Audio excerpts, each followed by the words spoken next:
Okay guys, welcome back. Thursday, see, this is when I'm filming, Thursday e-learning, March 19th, and today we are going to focus on summarizing the central idea of a text.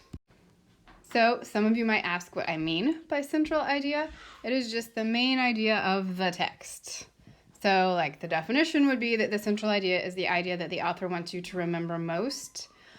Sometimes writers will state the main idea, but most often it's going to be just implied.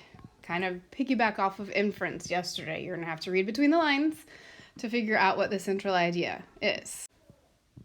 Just like theme in fiction, the central idea isn't just a topic or a phrase, it's going to be a complete sentence. So where do you find the central idea?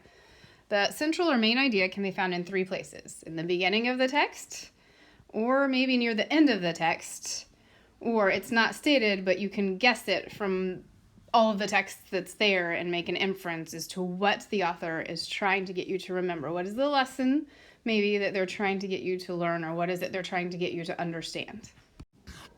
So how do you determine the central idea of a text? It's going to be your subject, and plus what the author says overall about the subject, that equals your central idea. The majority of the details given will be explaining or describing the main idea. So in the text, it'll be the majority of the details that are given by the author. So for your assignment today, you're going to read about octodefense, octopus defense, and then you're going to summarize the central ideas from the text. There's going to be 6 different defense mechanisms that the common octopus uses to defend itself from predators. And you'll have 6 different spaces that you're going to write 1 or 2 sentences in your own words to summarize each of the defenses that a common octopus uses.